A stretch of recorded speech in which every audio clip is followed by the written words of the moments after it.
Assalamualaikum warahmatullahi wabarakatuh. Salam guru penggerak, tergerak, bergerak, dan menggerakkan. Berikut ini adalah aksi nyata modul 1.4 tentang budaya positif. Saya Suwito Adi Prasetyo, SPDSD, calon guru penggerak angkatan 10 Kabupaten Bojonegoro.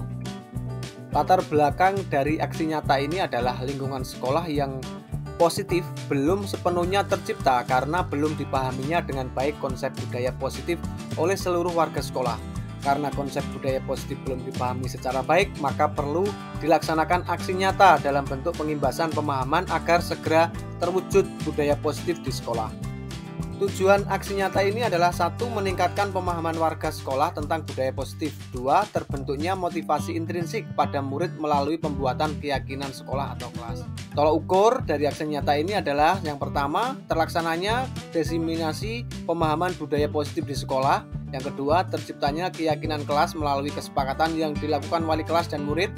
Yang ketiga, warga sekolah saling berintegrasi dalam menjalankan keyakinan sekolah yang telah disepakati. Dan yang keempat, segitiga restitusi menjadi alat utama dalam menyelesaikan persoalan kelas. Lini masa, yang pertama, berkolaborasi dengan atasan dan teman sejawat. Yang kedua, melakukan diseminasi konsep budaya positif. Dan yang ketiga, menyusun keyakinan kelas dan menempelkannya di dinding kelas. Dukungan, yang pertama dari kepala sekolah, yang kedua dari guru, yang ketiga dari murid, dan yang keempat adalah sarana. Mari kita simak video aksi nyata berikut ini. Assalamualaikum warahmatullahi wabarakatuh. Yang saya hormati Bapak Ibu semua yang ada di sini. Yang pertama, ucapan puji syukur kepada Allah Subhanahu wa taala. Yang kedua, salawat serta salam selalu terlimpahkan kepada junjungan kita Nabi Muhammad SAW. Pada pagi hari ini saya mendapatkan tugas dari kegiatan yang saya ikuti, yaitu kegiatan pelatihan atau pendidikan guru penggerak.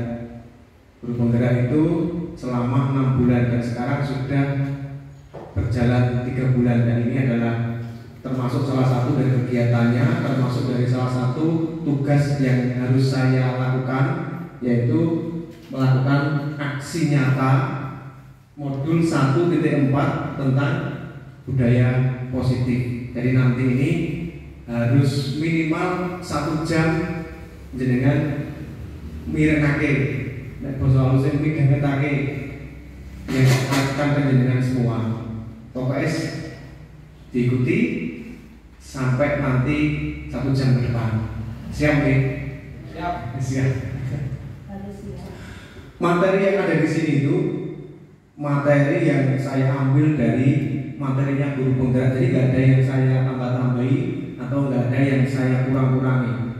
Pokoknya yang saya ambil dari materi guru penggerak langsung saya kopikan di slide ini. Saya berharap nanti Bapak Ibu semua ada yang ikut guru penggerak karena materinya saya rasa bagus sekali untuk menjadi seorang guru. Jadi seorang guru itu harus paling tidak ya pernah ikut guru penggerak gitu ya. Ini adalah materi yang paling banyak selama ini. Jadi selama 3 bulan ini adalah materi yang paling banyak dan paling sulit dilaksanakan. Karena saya menilai ini materinya orang-orang, kalau zaman dulu itu namanya sufi. Sufi itu apa ya? Yang penuh dengan keikhlasan, bukan berharap apa-apa. Itu materinya di sini, di budaya positif ini. Jadi kita diajari untuk menjadi orang ikhlas, benar-benar ikhlas. Banyak materi yang sebelum ini, ada materi filosofi pendidikan dari Ki Hajar Dewantoro, kemudian ada visi sekolah, kemudian ada nilai-nilai guru penggerak, dan ini yang keempat adalah budaya positif. Saya itu calon guru penggerak angkatan yang ke-10 Kabupaten Bojonegoro. Bojonegoro itu mulai ada angkatan guru penggerak itu mulai angkatan 5, 6, 7, 5, 7, 8, 9, 10. Sekarang yang 11 juga sudah mulai kegiatan. Ini ada foto-foto kemarin ketika saya melakukan praktik. Nah, ini latar belakang diadakannya kegiatan pagi hari ini. Yang pertama adalah latar belakangnya lingkungan sekolah yang positif belum sepenuhnya tercipta. Jadi lingkungan sekolah yang positif di SDN Sumaragung ini saya rasa belum sepenuhnya tercipta. Sudah tercipta, cuma perlu ditingkatkan lagi. Karena belum dipahami dengan baik konsep budaya positif oleh warga sekolah. Karena konsep budaya positif belum dipahami secara baik, maka perlu diadakan kegiatan hari ini, gitu ya. Jadi kegiatan hari ini untuk memahami budaya positif yang ada di SDN Sumaragung. Harapannya nanti kalau sudah dilaksanakan kegiatan ini, dengan tahu apa itu budaya positif. Itu latar belakangnya. Kemudian tujuan dari kegiatan ini adalah yang pertama, meningkatkan pemahaman warga sekolah tentang budaya positif. Budaya positif itu apa toh? Nanti dipahamkan di kegiatan ini. Kemudian yang kedua, terbentuknya motivasi intrinsik pada murid melalui pembuatan keyakinan sekolah atau kelas. Jadi motivasi intrinsik itu motivasi yang ada dari dalam dirinya sendiri. Jadi pengen opo itu niatnya dari dirinya sendiri, bukan dari paksaan orang lain atau bukan dari hal-hal yang dari luar dirinya. Jadi nanti diharapkan siswa itu memiliki motivasi duwe kerentek hati, kemudian dewe untuk melaksanakan kegiatan-kegiatan yang baik, melaksanakan kebiasaan-kebiasaan yang baik, bukan karena dipaksa guru, bukan karena takut hukumannya guru, bukan karena takut orang tuanya, bukan karena takut temannya, tapi kemudian kerentek hati dewe. Misalnya ingin berbuat baik itu dari hatinya sendiri, itu ya. Misalkan mau mengerjakan PR itu bukan karena takut gurunya, bukan karena takut temannya, bukan karena takut orang tuanya, tapi memang berasal dari niatnya sendiri. Itu tujuan dari kegiatan kali ini. Kemudian tolok ukur. Tolok ukurnya itu ada 3. Terciptanya keyakinan kelas melalui kesepakatan yang dilakukan oleh kelas dan murid. Sekarang itu tidak zamannya peraturan kelas, tapi zamannya itu keyakinan kelas. Bedanya apa? Kalau peraturan kelas itu seperti ini, dilarang buang sampah sembarangan, itu peraturan.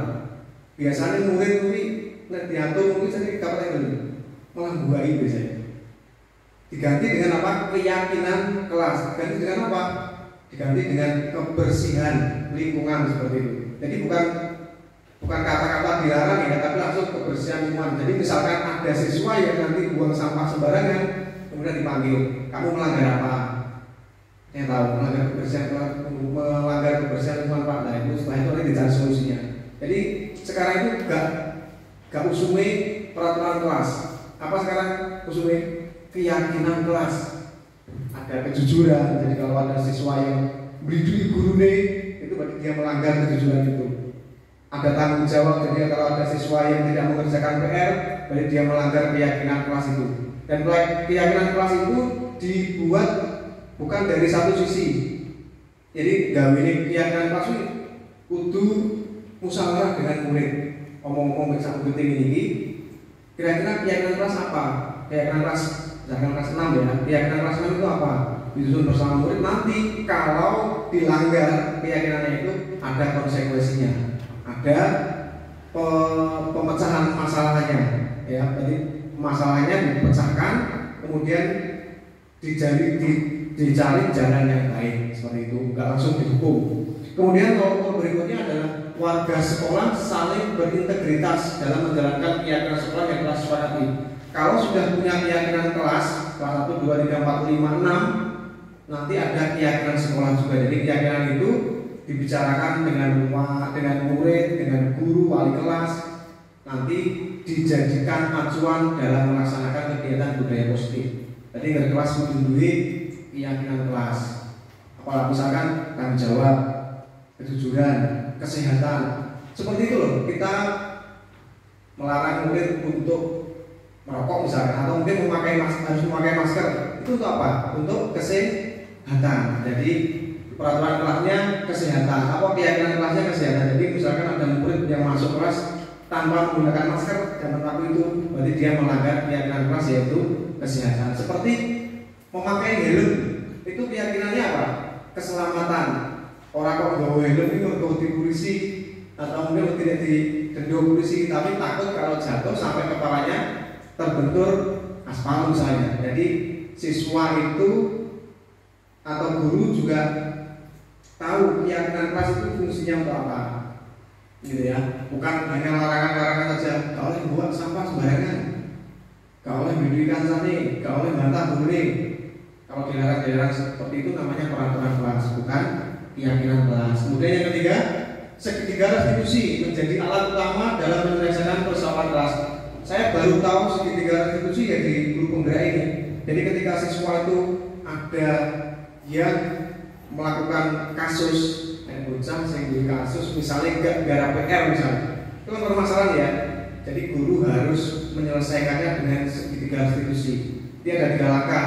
Yang pertama, guru itu harus menstabilkan identitas. Jadi bocah ini ditakrisi, gue enggak, bocah ini kamu gak kerjakan PR itu bukan kesalahan yang besar. Digedein nasihat ini, bukan kesalahan yang besar. Dulu Pak Guru juga pernah tidak menyelesaikan PR. Oke langsung, bukan langsung PR, langsung misalkan di kaplok, bisa itu nggak boleh. Harus diselesaikan dengan segitiga restitusi. Setelah digedein nasihat ini, yang kedua, langkah kedua itu kita tahu tujuannya. Kenapa kamu nggak menyelesaikan PR? Ya kita koi, kenapa nggak menyelesaikan? Karena semua yang dilakukan manusia itu pasti ada tujuannya. Boh kerja PR, bonus sekolahan kui gangguan sana, pasti ada tujuannya. Dan tujuannya itu ditanyakan, kenapa bocah kok gak bisa PR ya? Guru harus ngerti seperti itu. Dan gak langsung ngaplok, gak langsung hukum gitu ya. Kemudian yang ketiga, menanyakan keyakinan. Kalau kamu gak mengerjakan PR, keyakinan kelas apa yang melanggar? Kemudian setelah itu dicari solusinya. Gak gara PR, terus piye gitu ya, ada konsekuensinya.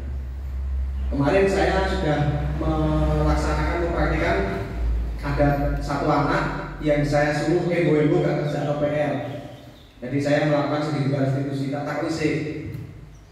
Gini, mengerjakan PR itu bukan masalah yang besar. Orang kesalahan dosanya besar enggak, mengerjakan PR itu biasa.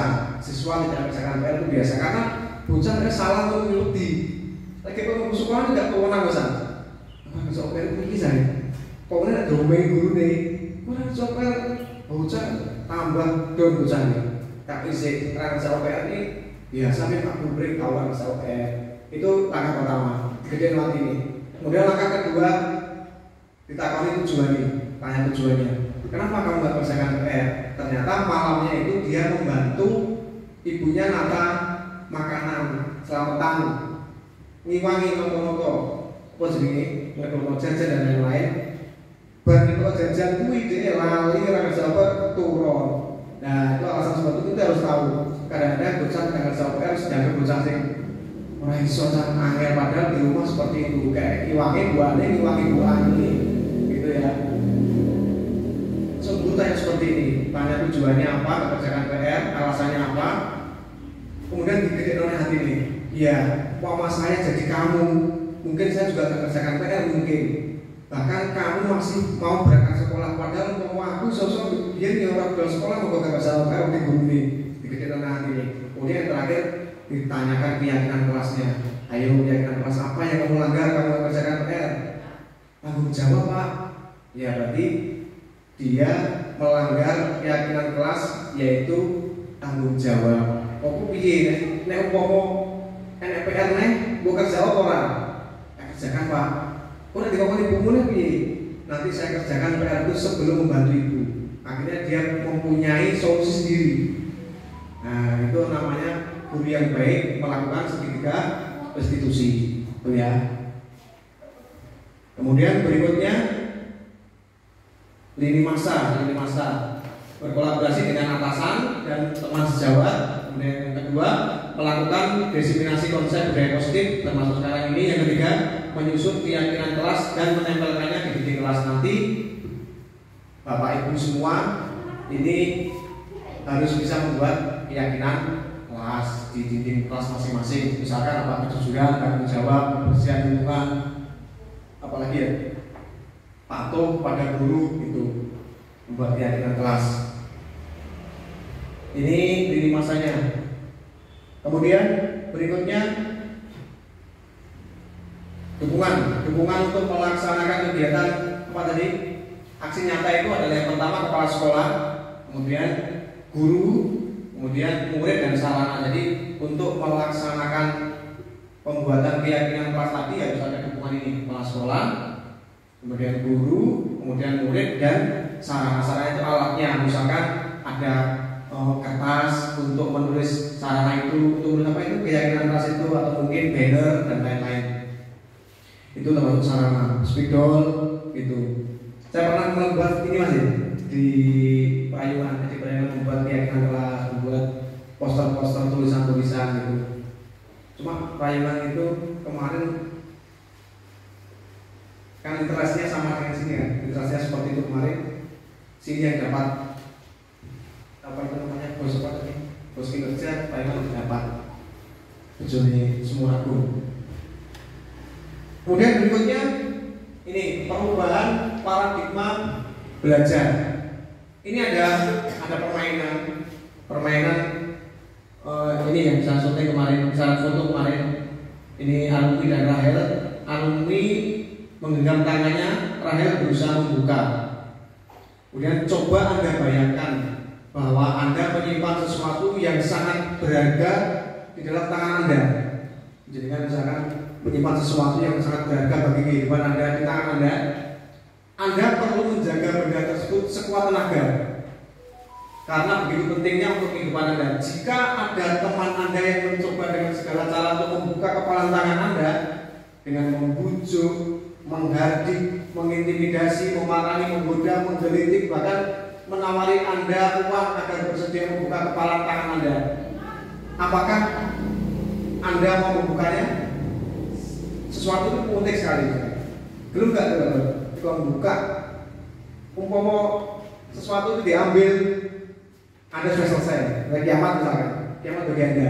Kalau misalkan seperti itu, Anda disuruh untuk membuka tangan, jenengan mau nggak?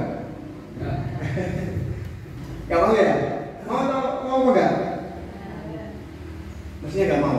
Kalau misalkan saya mempunyai hal yang penting bagi kehidupan saya di tangan saya, meskipun pengen ini tidak akan suruh, itu ya. Jadi semua orang itu yang bisa mengendalikan dirinya itu ya orangnya itu sendiri. Jadi yang bisa mengendalikan genggaman tangan itu ya yang punya tangan itu sendiri. Jadi nggak ada pihak lain yang bisa membuka tangan kalau jenengan nggak mengizinkan, gitu ya. Prinsip juga seperti itu. Kalau misalkan jenengan punya prinsip yang baik, yang sesuai dengan kebijakan apa, nilai-nilai yang bagus, misalkan mau dipindah atau diprotes orang itu sampai sampai diolehi seperti itu ya. Jadi yang memegang kunci atau yang memegang genggaman itu adalah jenengan semua. Jadi yang menentukan keputusan itu kan penuh pilihan kan tadi itu kan penuh pilihan. Jadi yang bisa memilih jenengan sendiri, gitu ya. Siswa juga seperti itu. Nek bocah dituturi angel, bocah mau dituturi iso ae. Yang ketemu guru kok iso ae mau. Iso ae guru juga seperti itu. Kepala sekolah misalkan saya dikokon atasan saya, pengawas sekolah ini. Aku mau ya pergi, gitu ya misalkan. Ya kan besok Selasa kumpulan di Sumaragung. Nah aku mau ke apa? Gitu ya. Itu kan nggak bisa karek sing duwe kuasa awake dhewe, gitu ya. Seperti itu.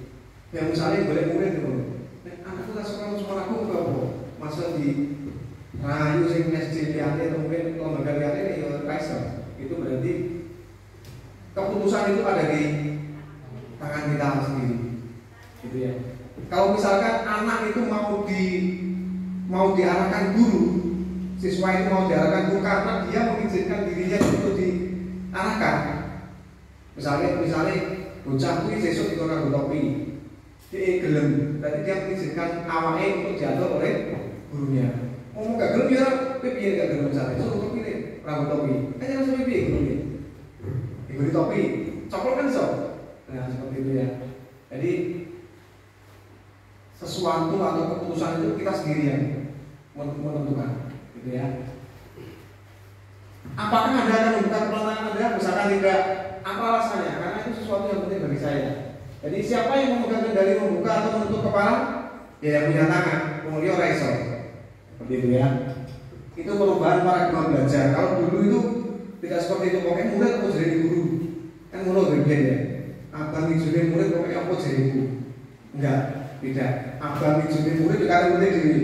Nek dia belum ditoto dari apa, dari orang apa, nek dia nggak belum ditoto dari orang apa, ya orang elek. Seperti itu. Jadi abang ijune murid, ya karena murid diri. Itu diatur enggak. Kadang-kadang kita itu menyuruh anak kita belajar. Yo nek bocah kuwi sik nonggoni cek dekat turun nara bocah kuwi sabdo mondok misalnya. Ya ana kok dhewe san.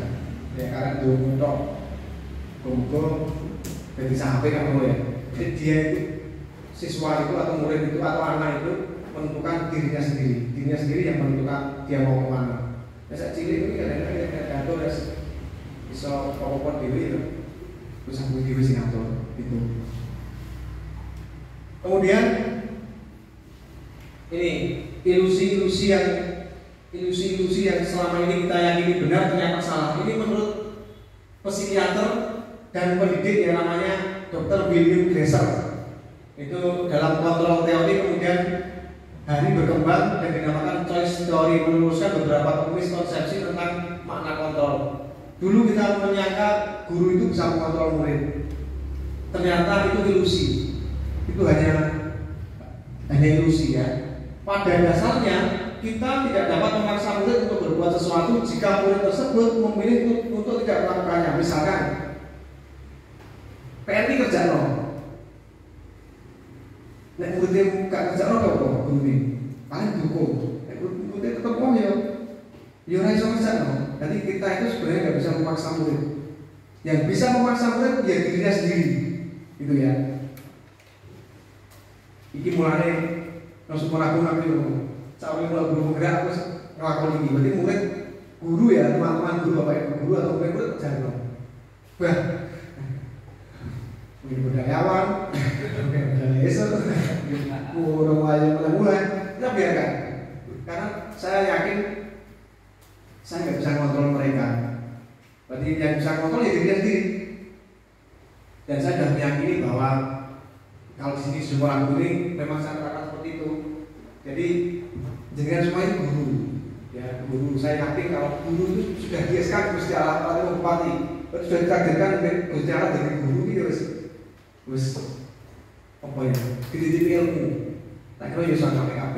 Saya yakin seperti itu.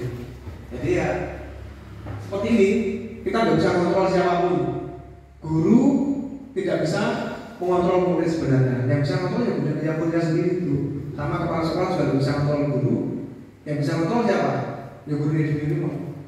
Seperti itu ya. Dan saya meyakini kalau guru itu terus tidak tahu guru itu sekarang berarti mau ngapain, saya yakin seperti itu. Walaupun tampaknya guru sedang mengontrol perilaku murid, hal demikian terjadi karena murid sedang mengizinkan dirinya dikontrol. Nek ketoke murid itu nurut tembek kongkonane guru, kuwi mergo ini jadi guru ngontrol diri. Nek mau kayak sini ora iso. Kan membuat di kaya apa nek bisa nakal, aku dituturi yo nakal. Gitu ya. Gak bisa kontrol kita sebenarnya. Sebenarnya yang bisa kontrol ya Gusti Allah di sini. Tapi kan kita jangan sampai bahas yang terlalu atas itu. Jadi Gusti Allah jangan kontrol semua. Gusti Allah cuma jangan sampai bahasanya nggak sampai situ, gitu ya. Jadi perlu diingat bahwa guru mengontrol murid itu ilusi. Misalkan murid itu berhasil dikontrol, mungkin saya kira sesuk mungkin nggak iso, mungkin nggak bisa dikontrol. Mungkin guru ini misalnya nggak mampu, yuk balik belaran nih, biasanya seperti itu. Enggak bocah dewi sing niat pengen jadi bocah ape.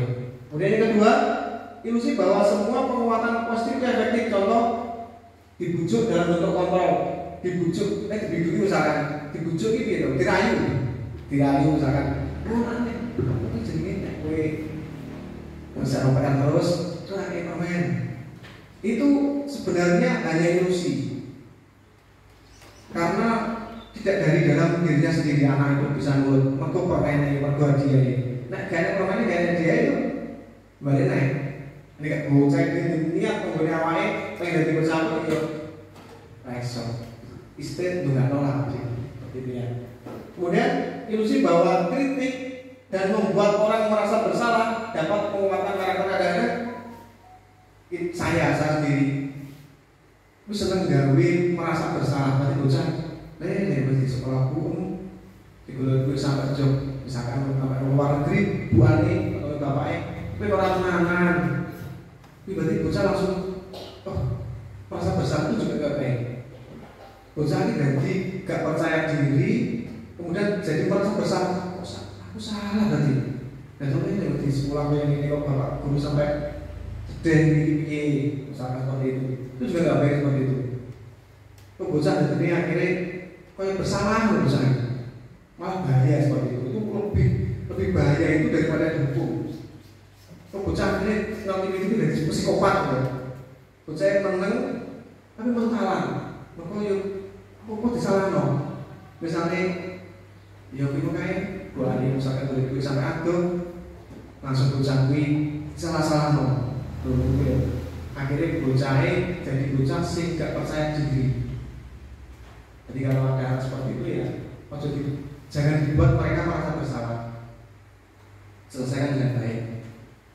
Kemudian ini kritik juga seperti itu. Kritik apalagi bully itu menyakitkan sekali. Betul bocah ada bully itu dia. Kemarin ada cerita di apa itu di media online, ada anak itu memegang senjata dan teman sekelasnya dipukul kabeh dan tembak. Ada beberapa yang meninggal itu karena setiap hari dia dibully.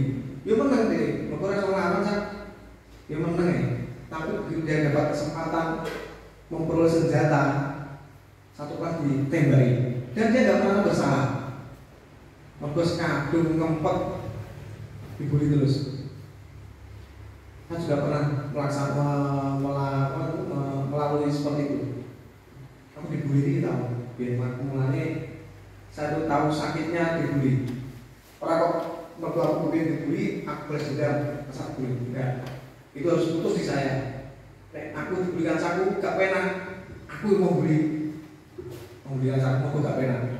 Dulu guru-guru kan yang ingin main-main, mau segini kok enggak. Nurut main kaplok, main sewer, sakit itu mesti. Dan gak sakit yo sungkan kancane. Apa namanya bullying, mau kok aku sekolah kok ngene. Kan gak penak. Makanya saya ketika jadi guru harus putus di saya itu, gak boleh aku diberi aku guru ini aku dengerin guru. Enggak, itu harus putus di saya karena saya merasakan itu gak enak. Jadi gak pernah mungkin, tapi saya kadang-kadang masih tidak sabar, saya ngomong kadang-kadang bisa ngomong bocah, tapi kalau ngaku gak sampai karena sakit. Jadi kalau dulu saya merasakan itu sakit, siswa saya gak percaya juga.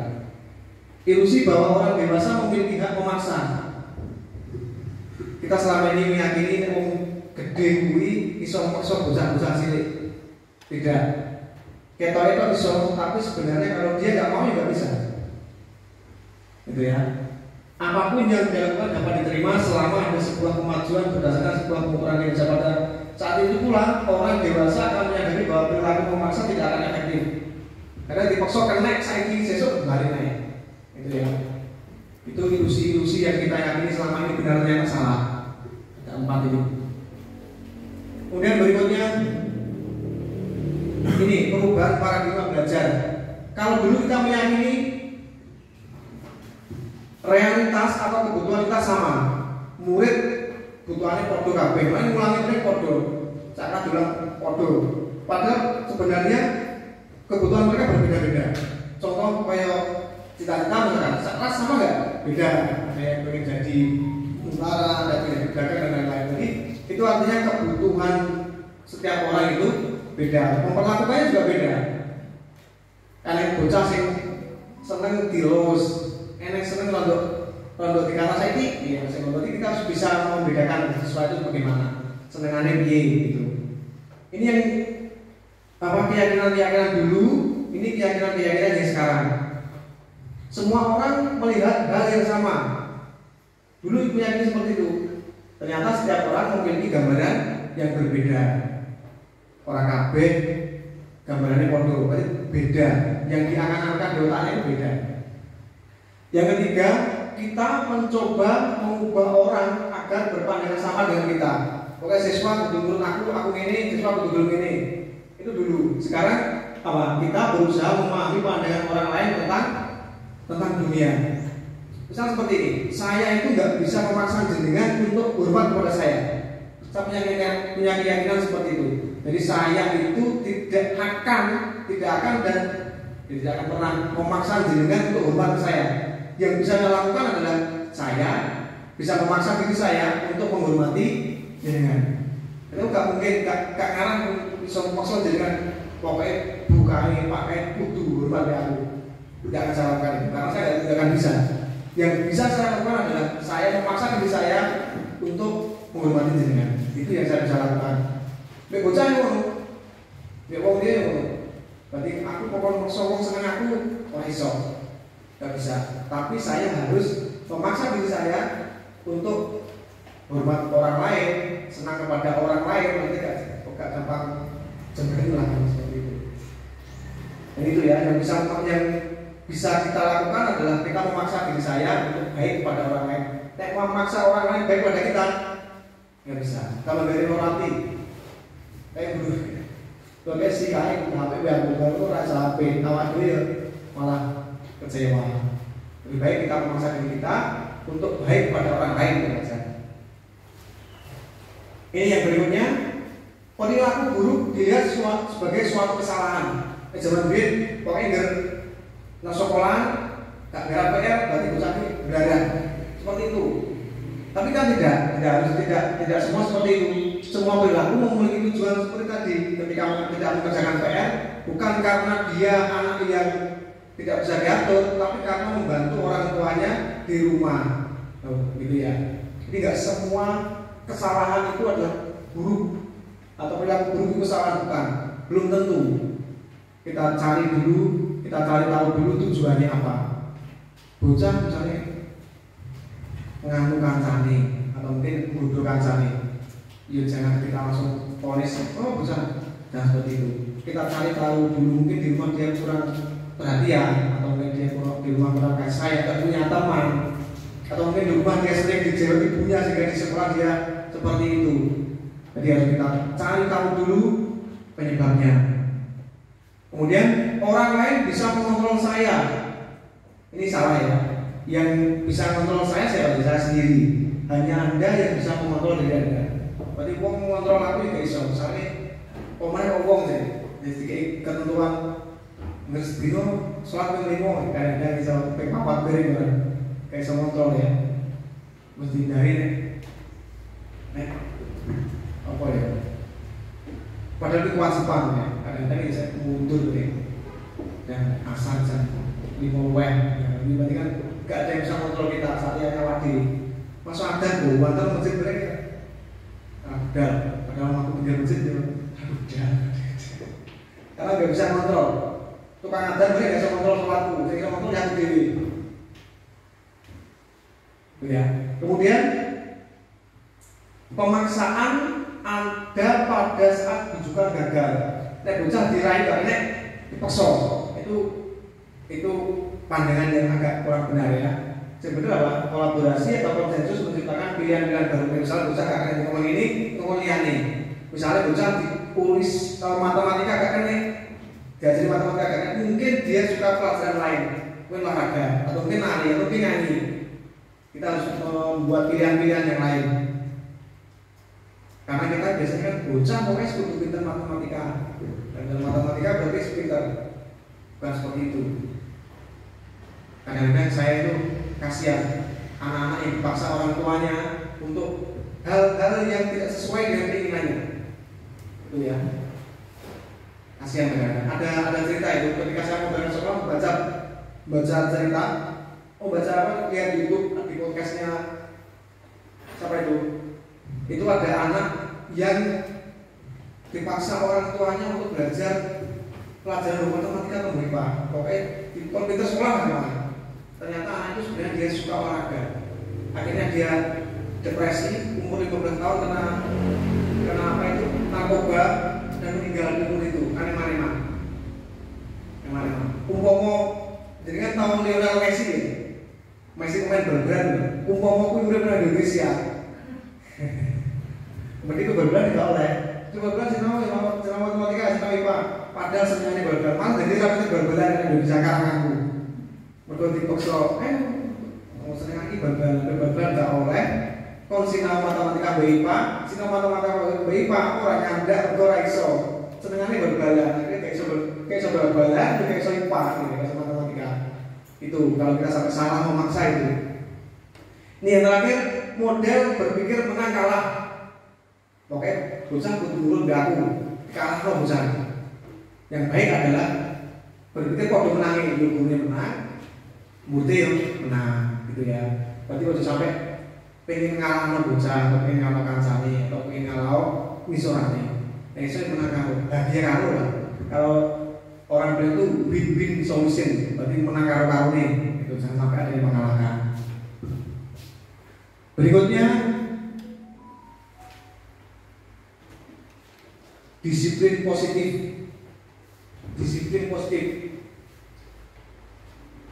Sebelumnya, mari kita tanyakan ke diri kita sendiri, mengapa kita melakukan segala sesuatu? Kenapa kok awak melakukan hal itu? Kenapa? Terkadang kita melakukan sesuatu karena menghindari rasa sakit atau tidak nyaman atau hidup. Kadang-kadang wong atau bocah itu melakukan sesuatu karena takut dihukum gurunya. Itu adalah niat yang paling ndek kelasnya. Berarti wong misalnya helman lah, nganggo helm ini apa buat dicekel polisi. Kuwi niat sing paling tingkatnya no iso dhewe. Kalau pakai helm karena apa?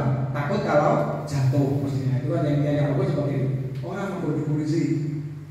Itu. Jadi melakukan sesuatu karena takut dihukum itu adalah niat yang paling levelnya paling rendah, gitu ya.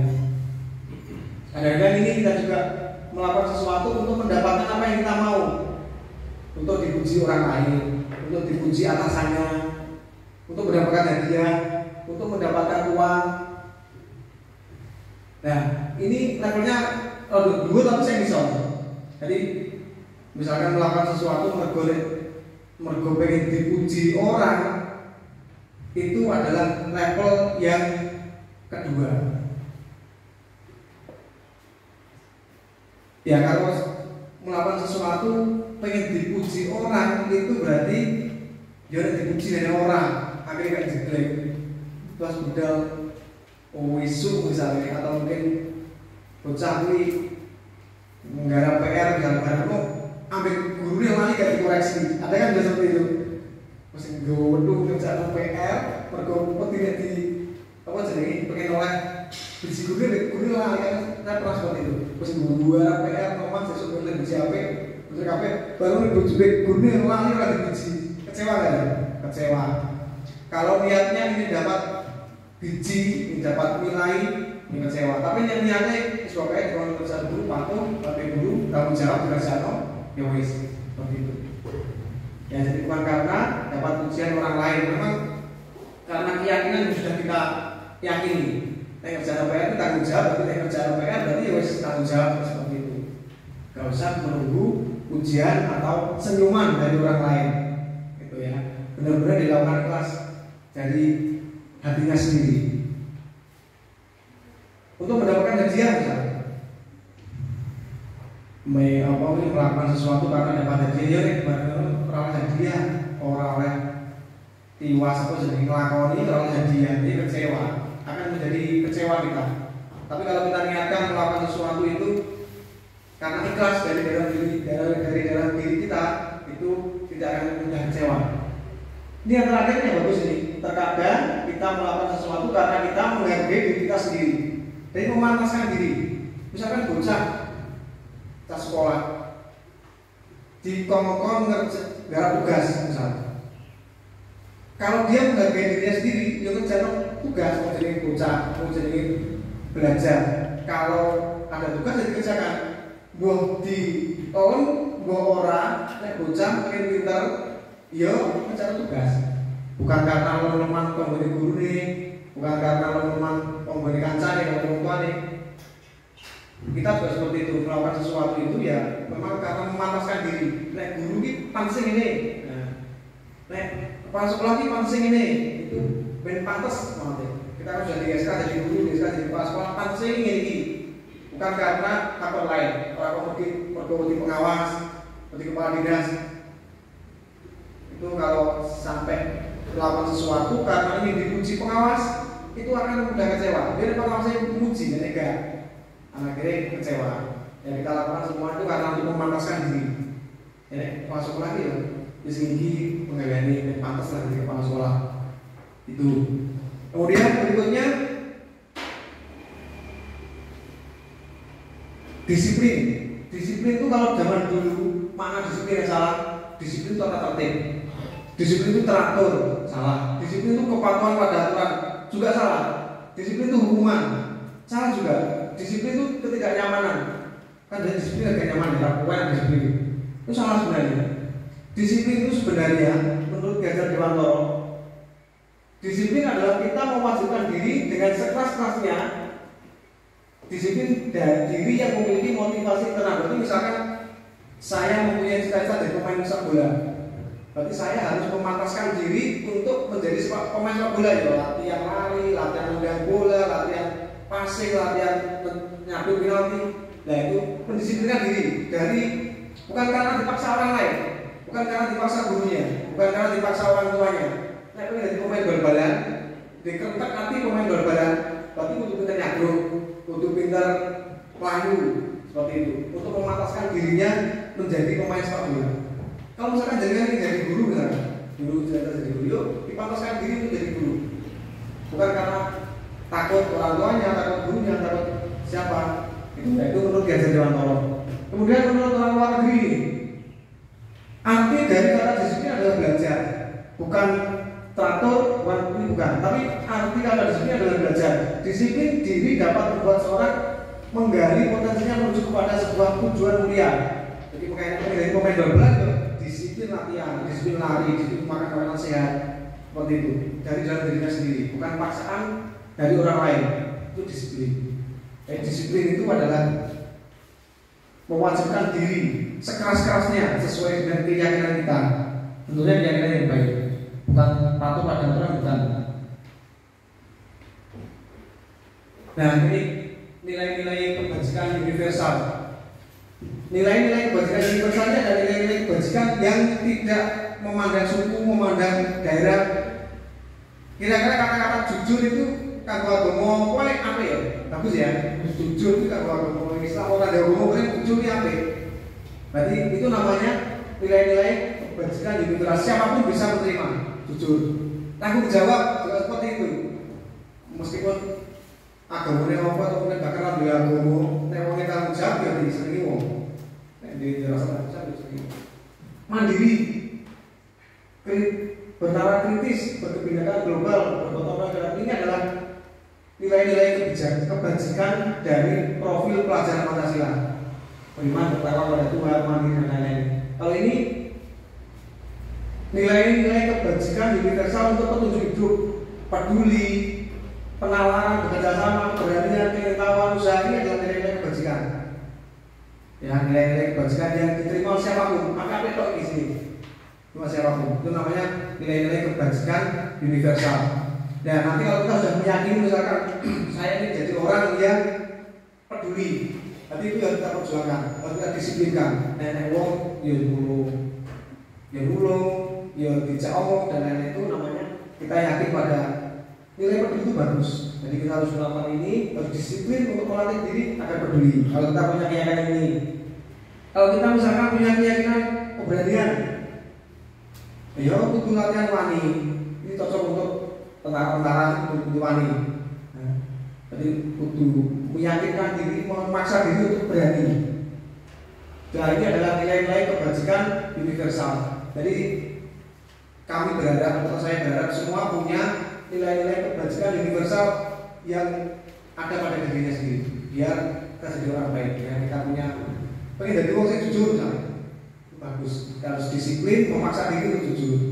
Pengen jadi orang yang suka bekerja sama, ya terus bekerja sama dengan orang lain, memaksakan diri untuk bekerja sama dengan orang lain seperti itu ya. Berorganisasi, jadi orang yang sabar. Ini termasuk nilai-nilai kebajikan. Kita harus punya paling nggak ya punya beberapa lah untuk nilai-nilai kebajikan itu. Kemudian ini tadi 3 motivasi perilaku manusia. Orang itu melakukan sesuatu itu gak ada sih orang dia mesti ada tujuannya, ada motivasinya. Ada 3, menurut ahli ada 3. Berarti uang melakukan yang apa tujuannya tahu. Yang pertama takut hukuman. Uang ini kadang-kadang melakukan yang apa itu dihukuman. Ini dihukum akhirnya nurut. Itu adalah motivasi yang paling rendah, berkodi hukuman. Jadi kalau melakukan sesuatu cuma berkodi ya. Ini adalah tingkat terendah dari motivasi perilaku manusia. Berarti uang yang melakukan sesuatu berkodi dihukum itu adalah motivasi perilaku manusia paling rendah. Gawe mergo dicekel polisi. Nah, itu ya motivasi paling rendah. Itu ya. Kemudian yang kedua, motivasi perilaku manusia yang kedua untuk mendapatkan imbalan atau penghargaan dari orang lain. Gue pengen dipuji orang lain. Itu adalah satu tingkat di atas motivasi yang takut tadi. Tadi mergo pengen dilem wong kuwi nonton wong apa dibangun di hukuman. Nonton wong ya. Di sini orang berperilaku untuk mendapatkan imbalan atau penghargaan dari orang lain. Orang dengan motivasi ini akan bertanya, apa yang akan saya dapatkan bila melakukannya? Bocah yang ngomong, aku belum ngomong guru ini, tapi kayak apa ya? Itu adalah motivasi kedua. Ya rendah tapi untuk umum motivasi untuk hukuman tadi, gitu ya. Berarti itu yang kedua. Yang ketiga sekarang, ini yang paling bagus ini. 3 motivasi perilaku manusia untuk menghargai diri sendiri dengan nilai-nilai yang mereka percaya. Yang mereka dari orang apik gitu ya. Misalnya mengerjakan PR, misalnya itu kan mereka jadi bocah sing apik, bocah sing bertanggung jawab, bocah sing jujur, bocah sing kulot, bocah sing bekerja keras. Bukan karena ingin dipuji temannya, dipuji gurunya. Les duwe niat melakukan suatu kata ini, itu muridnya bagus. Murid yang punya niat bagus. Guru juga seperti itu, kepala juga seperti itu, pegawai lain juga seperti itu. Berarti melakukan sesuatu karena dia punya nilai yang dipercaya. Misalnya aku anggar bendino budal sekolah aku, padahal lah budal kan iso. Kalau bendino ngomong misalnya, dan aku kenapa aku begini? Saya kalau bendino sekolah bendino iso ya aja. Tapi karena saya punya keyakinan yang harus saya penuhi, ya bendino budal. Besok budal memanaskan diri, menghargai diri sendiri, menghargai aku dewi. Ketika budal itu menghargai aku dewi. Kita harus dibayarin dulu lagi, budal menghargai aku dewi. Orang kok pengen dalam kawanmu atau pengen di enggak lebih. Karena apa? Karena kita sudah misalkan sudah bisa bekerja di sekolah. Aku bisa menghargai sekolah aku itu sudah anugerah yang harus saya syukuri.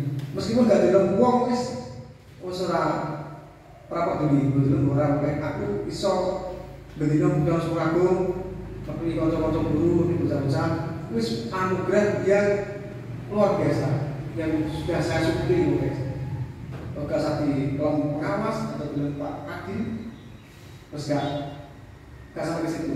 Ya pokoknya aku di tugas semua aku ya udah memberi kanca-kanca guru, memberi bocah-bocah itu sudah secara apa sih anugerah harus syukuri. Orang dengan motivasi ini akan bertanya, akan menjadi orang seperti apa apabila saya melakukannya. Nah aku udah terus sekolah aku dari wong sing piye to? Dari wong sing paling gak yang memanaskan diri aja, memanaskan diri untuk jadi jadi kepala sekolah, pantas mau diri ini, dia pantas jadi kepala sekolah gitu, dia pantas jadi murid gitu. Kan kerja bukan ya kerja nol, mengharapkan negara, seragam itu memanaskan diri. Kemudian berikutnya ini 3 motivasi perilaku manusia ya. Yang pertama tadi apa? Takut hukuman. Berarti orang melakukan sesuatu itu karena takut hukuman ya, takut itu paling rendah. Yang kedua ingin dapat pujian, itu untuk umum. Yang paling bagus ini untuk menghargai diri sendiri. Berarti melakukan sesuatu itu misalkan berpenampilan bagus, itu menghargai diri sendiri, bukan karena ingin pujian orang lain, gitu ya. Kemudian ini keyakinan kelas. Ini ada pertanyaan.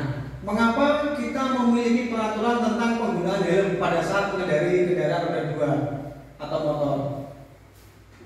Kenapa kita memakai helm? Karena kita menjaga keselamatan, bukan karena takut polisi ya. Jadi itu keyakinan kita adalah keselamatan. Jadi ketika kita memakai helm, keyakinan kita adalah kita menjaga keselamatan, bukan karena takut polisi. Kau nek pas helm, orang polisi ya, pas helm saja. Dulu seperti ini. Aku duisin 5 tahun gak pernah polisi belas, tapi gue betul model ini. Ramalan polisi kayak gue betul, mereka kadang kepusin di ramalan polisi belas. Bareng sekolah diperpanjang, langsung pertuan polisi. Itu berarti niatnya kurang baik. Memang kalau kita punya SIM ya untuk apa? Patuh pada peraturan yang sudah ditentukan negara, bukan karena takut polisi, gitu ya. Mengapa kita memiliki peraturan tentang penggunaan masker dan mencuci tangan setiap saat untuk kesehatan atau keselamatan? Orang kalau di guru nih, kalau masker tangan bersih, guru nih gak enak, harus di masa ada masker. Harus seperti itu. Tapi kita memakai masker itu dulunya untuk menjaga keselamatan, menjaga kesehatan. Buat sampah yang mau, buat sampah darah saya masih bikin. Kalau kita seperti itu mudah kecewa.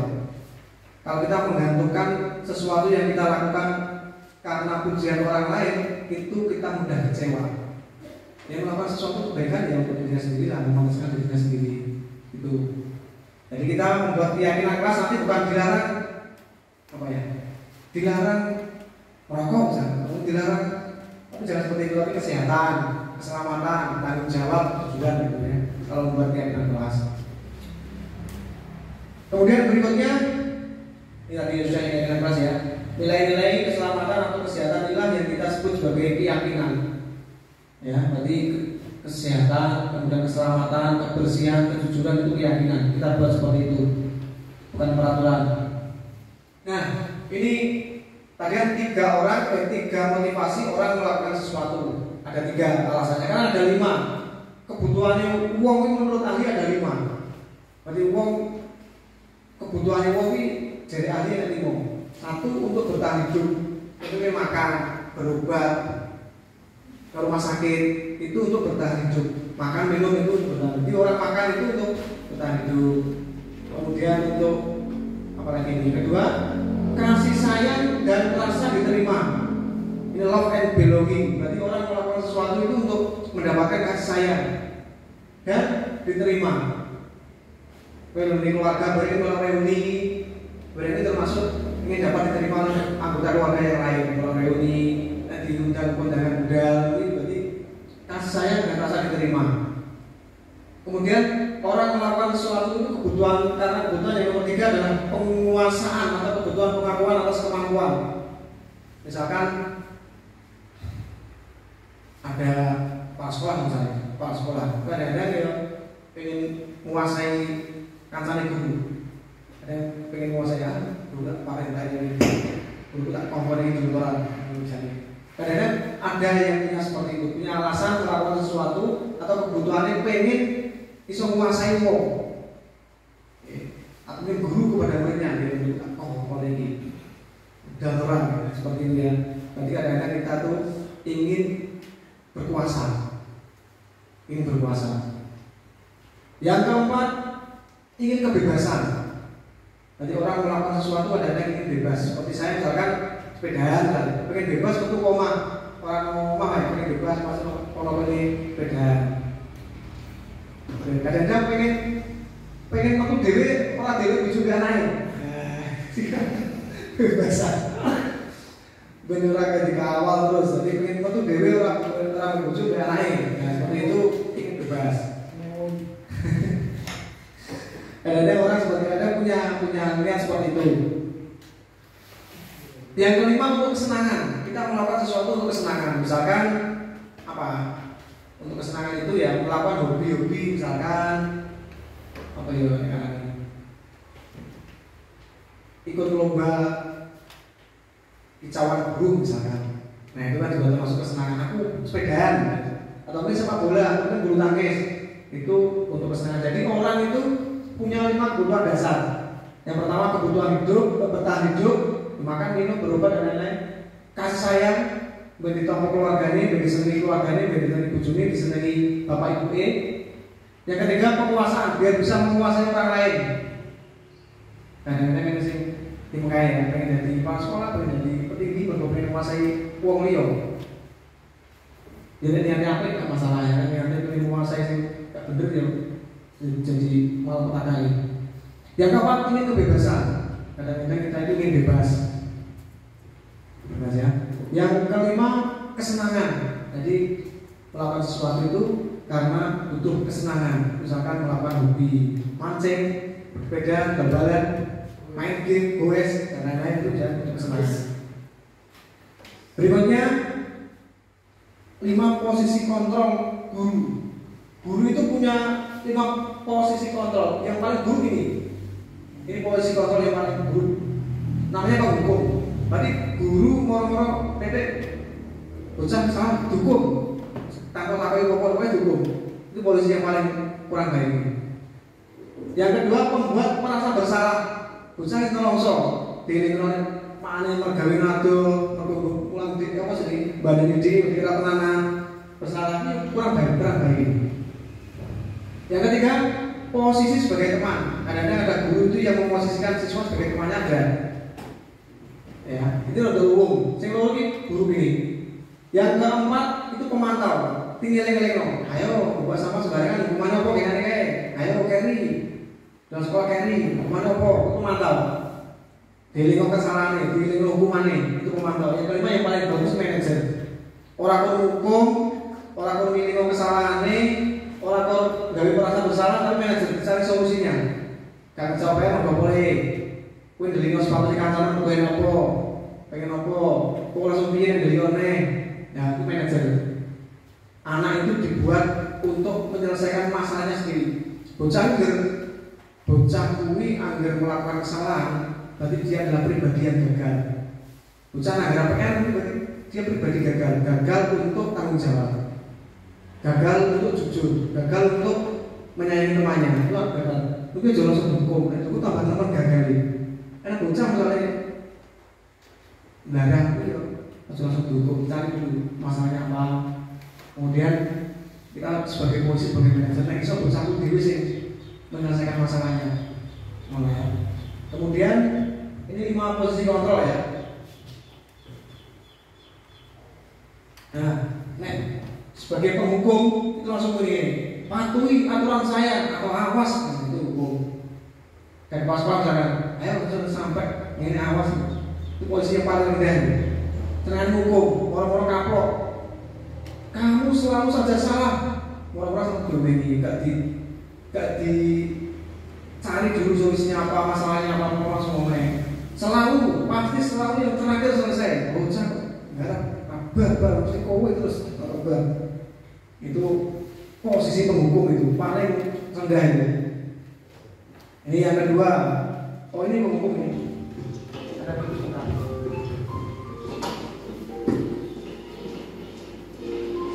Anak ini selalu terlambat. Langsung dihukum, tanpa ditanyain. Dari langsung dihukum. Polis. Sebentar polis.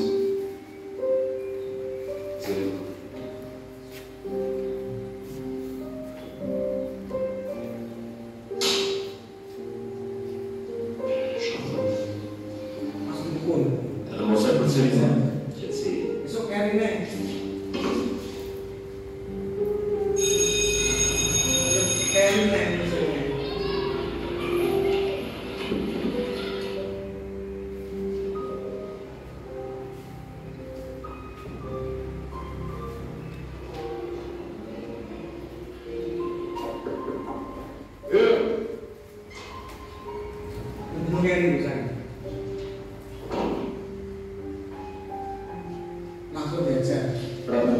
hukum.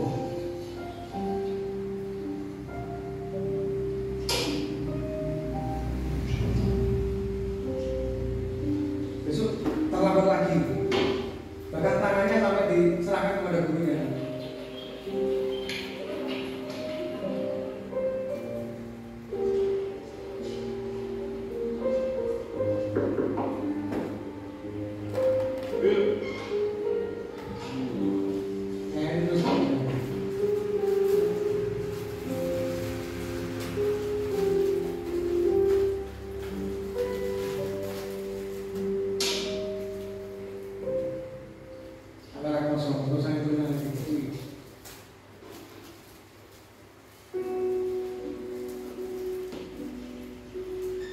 Baru tahu gurunya.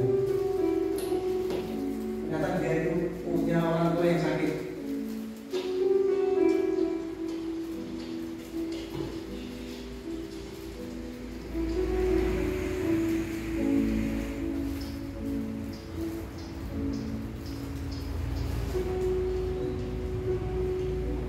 Tiap pagi dia ngantar.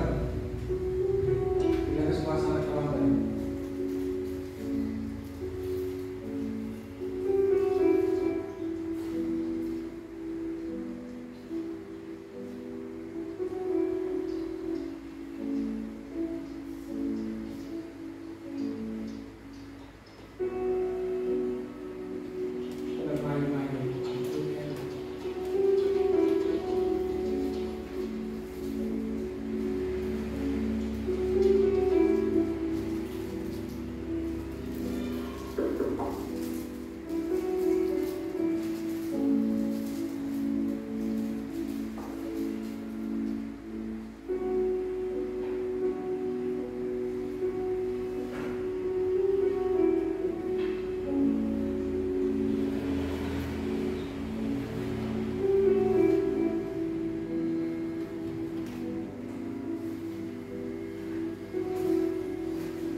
Makanya kalau ada siswa yang salah itu cari dulu kesalahannya apa.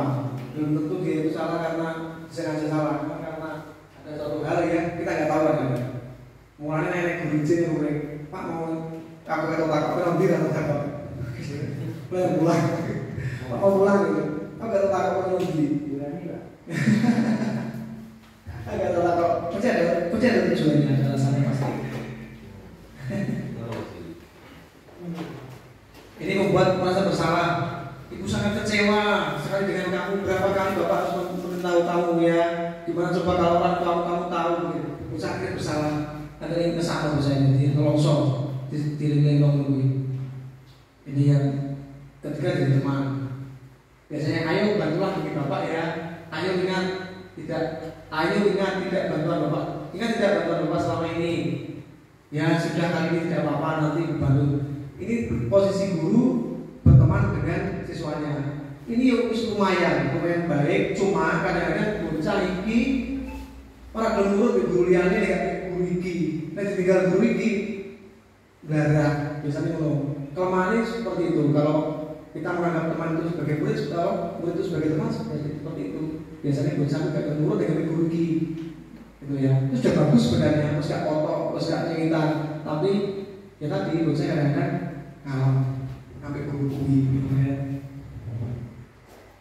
Pemantau, tukang ngiling peraturan, peraturannya apa nih? Itu pemantau. Datar, pokoknya datar. Orangnya apa sih? Orangnya harus solusi jelas. Ayo, peraturannya apa? Ayo, lakukan apa ini? Sanksinya apa? Konsekuensinya apa? Itu datar. Itu sebagai pemantau. Kemudian ini yang paling bagus sebagai manajer. Yang apa kalimatnya ini? Apa yang kita yakini? Ayo kembali tindakan kelas, kamu akan kerjakan PR, kamu melanggar apa? Ayo terus apa solusinya bagaimana gitu. Itu yang posisi paling bagus itu manajer, tapi butuh kesabaran yang luar biasa. Tidak separuh wali oleh semuanya. Jadi manajer tidak usah nakal seperti ayo kenapa lebih tapi suatu paling manajer itu. Nah ini segitiga terjadi ini bocah bersalah itu yang pertama distabilkan dulu identitasnya. Melakukan ini orang masalah gede nang ini. Kemudian kenapa validasi tindakan salah, kenapa kok melakukan ini? Tak isi tujuannya. Pakai keyakinan apa sekolah benar. Orang lagi pakai guru begitu kayak kepuk tangannya. Besok kayaknya kepuk tangannya, tak isi. Kenapa kok carry? Nah, langsung ngomong kepuk. Kan kasihan gitu. Namanya segitiga restitusi. Tapi melakukan ini ya, sulit. Bocah, pokoknya nomor sendiri masalah ya. Bocah suka nakal bisa. Nah, kok nakal bisa. Salah langsung. Dapat butuh kesabaran ini. Tapi harus ya, kita harus berusaha untuk itu, berusaha untuk sabar apalagi wadahnya. Memang kalau misalkan saya nggak sabar kepada jenengan, itu paling ada masalah sih kita alami. Misalnya kalau nyongin, kalau biasanya ada masalah yang pada diri sendiri. Jadi kalau nyongin biasanya ada masalah mengenai awal itu. Orang kok guru saya sih salah itu kan kadang-kadang guru nih kepala sekolah sih ini masalah sih. Dari masalah itu ini masalah sih. Yang tiga dia berarti segitiga restitusi ini yang pertama menstabilkan identitas, yang kedua validasi dengan salah takoi saya kenapa melakukan ini, yang ketiga takoi keyakinan kelas apa yang sudah dilanggar, untuk permasalahannya apa itu penyelesaiannya bagaimana gitu. Kalau ada sesuatu yang kurang berkenan